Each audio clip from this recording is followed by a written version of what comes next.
आज पाकिस्तान पूरी दुनिया में नंबर 1 आ गया शुगर के मरीज। गलत सोने जागने की वजह से, हमारे बहुत ज़्यादा स्ट्रेस लेवल की वजह से होती हैं।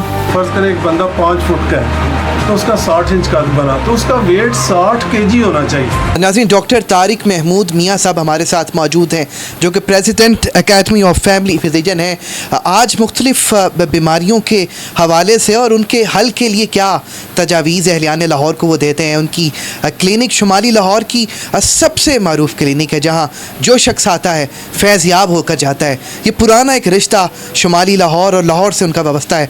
डॉक्टर तारिक महमूद मियाँ जो कि अरसा दराज से अपनी खिदमत अंजाम दे रहे हैं। डॉक्टर साहब से बात करते हैं। सर, यकीनन डायबिटीज़ बीमारी हर शख्स तकरीबन इसमें मुब्तला है, रेशो बढ़ती जा रही है, नौजवान भी शामिल हैं। इस बीमारी से बचा कैसे जाए, और अगर खुदा न खास्ता ये बीमारी हो जाती है तो कौन से ऐसे SOPs हैं जिन पे अमल करके जितने लोग आपको दिख रहे हैं वो बच पाए? बिस्मिल्लाहिर्रहमानिर्रहीम। आपने बड़ा ज़बरदस्त सवाल किया। बेसिकली ये बीमारियां 2 किस्म की होती हैं। एक होती हैं जरासीमों की वजह से, उसे हम कम्युनिकेबल डिजीज़ कहते हैं, जो एक दूसरे से लग जाती हैं।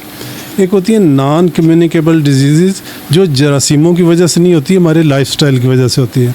लाइफस्टाइल में हमारा खाना पीना, हमारा सोना जागना, हम किस तरह से बिहेव करते हैं, कितना स्ट्रेस लेवल है, ये सारी चीज़ें जो हैं ये इन बीमारियां, और ये तकरीबन 8 बीमारियां हैं जो हमारी गलत खुराक की वजह से, हमारे गलत सोने जागने की वजह से, हमारे बहुत ज़्यादा स्ट्रेस लेवल की वजह से होती हैं। इसमें डाइट का बहुत बड़ा रोल है।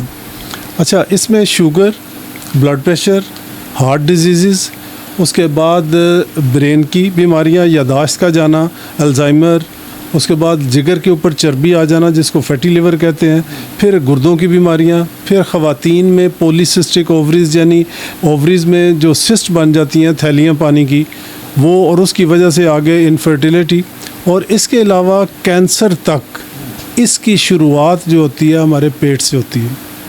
आपने देखा होगा कि आज से 30-40 साल अगर हम पीछे चले जाएं तो शुगर हार्डली किसी मरीज़ को होती थी। आज पाकिस्तान पूरी दुनिया में नंबर 1 आ गया शुगर के मरीज़। अगर रेशो निकाली जाए, वैसे तो आबादी के लिहाज से इंडिया और चाइना सबसे ज़्यादा है, लेकिन रेशो वाइज अब हम नंबर 1 पे आ गए। ये क्यों आए, हमें सोचना होगा और हमें अपनी नेक्स्ट जनरेशन को बचाना होगा। इसके आने की एक बहुत बड़ी वजह जो है वो हमने फ़ास्ट फूड इस्तेमाल करना शुरू कर दिया। 2-3 चीज़ें हैं जो ऐसी मुज़िर हैं लेकिन हमारे बच्चे भी खा रहे हैं, हम भी खा रहे हैं, और लाइलमी की वजह से खाए जा रहे हैं। उसमें एक तो चीनी का या कार्बोहाइड्रेट्स का बहुत ज़्यादा इस्तेमाल। कार्बोहाइड्रेट्स में क्या क्या चीज़ें आती हैं, आपकी जितनी कोल्ड ड्रिंक, जूस, दूध सोडा, मिल्क शेक, इसके अलावा तमाम बेकरी आइटम्स, मैदे की बनी हुई चीज़ें, नान, चावल, आलू, चीनी की बनी हुई चीज़ें, ये सारे कार्बोहाइड्रेट्स हैं। कार्बोहाइड्रेट्स जब हम लेते हैं तो हमारे अंदर इंसुलिन का लेवल बढ़ता है और इंसुलिन कोशिश करती है उसको कंट्रोल करने की, लेकिन ये 8 से 10 साल बल्कि 15 साल तक भी इंसुलिन इसको कंट्रोल कर सकती है। उसके बाद इंसुलिन भी थक जाती है और इस लेवल को हम कहते हैं इंसुलिन रेजिस्टेंस। अब बंदा पहले 10-15 साल वो प्री डायबिटीज स्टेज में रहता है, उसके बाद वो जब पूरा फुल फ्लेज डायबिटिक हो गया तो अब जब तक अब हमने देखना है कि आया हम इससे बच कैसे सकते हैं। उसके 2 तरीके हैं। एक तो हम जितनी में कार्बोहाइड्रेट्स गिनवाई हैं इसको ज़िंदगी से बाहर निकाल दें।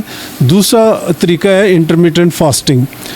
आप अपनी फास्टिंग का टाइम 24 घंटे में आप आहिस्ता आहिस्ता ग्रेजुअली 12 घंटे से शुरू करके 14, 16, 18, 20 और 24 घंटे पे ले जाएं। यानी पहले 2 खाने आपने खाने हैं 12 घंटे के वक्फे से, फिर 2 खाने आपने खाने हैं 14 घंटे के वक्फे से, फिर 16 घंटे के वक्फे से।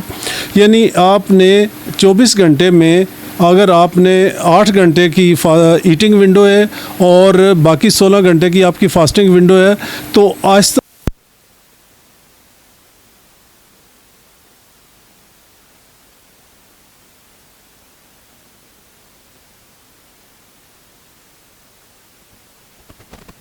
निज़ाम हमारे अंदर रखा है कि जब हम बाहर से नहीं कुछ खाते तो अल्लाह ताला अंदर जितनी ख़राब चीज़ें पड़ी हैं जो कैंसर वगैरह का बीमारियों का सबब बनती हैं उसको रिसाइकल शुरू हो जाता है और इस तरह हमारा अंदर क्लीन हो जाता है। ठीक है, अल्लाह के नबी सल्लल्लाहु अलैहि वसल्लम पूरे साल में 142 रोज़े रखते थे, हर पीर और जुमेरात को रोज़ा, फिर जो हमारे रमज़ान के रोज़े और बाकी कई नफली रोज़े।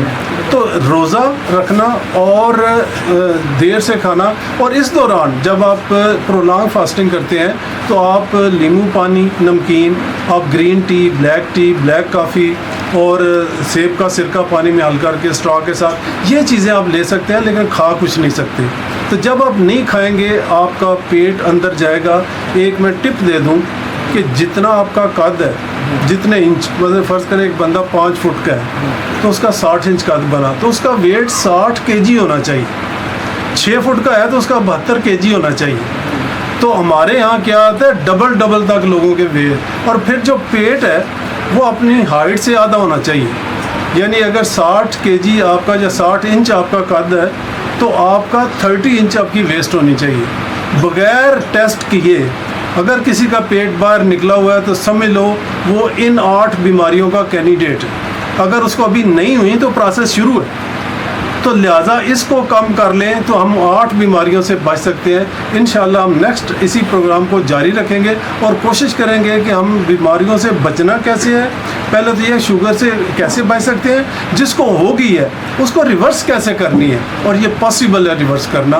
तो इंशाल्लाह हम आपके साथ। डॉक्टर साहब बहुत शुक्रिया। डॉक्टर तारिक महमूद मियाँ साहब हमारे साथ मौजूद थे। आज बड़ा क्लियरली और डीपली डायबिटीज़ के इशू पर उन्होंने रोशनी डाली है। यकीनन हर शख्स, नौजवान समेत हर मकतब फ़िक्र का शख्स इस बीमारी में जहाँ तेज़ी से मुब्तला हो रहा है, वहीं एक कन्फ्यूजन भी है कि कैसे इस बीमारी से बचा जाए। आज क्लियरली इसके सदबाब भी बताएं और इसके बाद कैसे इस बीमारी से बचा जाए तफसीली बताया। डॉक्टर साहब से इंशाल्लाह आप इस तरह राब्ता हमारा जुड़ा रहेगा और हर बीमारी के मुतालिक पूरे पाकिस्तान तक ये मैसेज उनका पहुँचाएँगे। वैसे पूरा लाहौर उनके मशवरों से मुस्तफ़ीद है, अब इंशाल्लाह पूरा पाकिस्तान उनके मशवरों से मुस्तफ़ीद होगा। जी।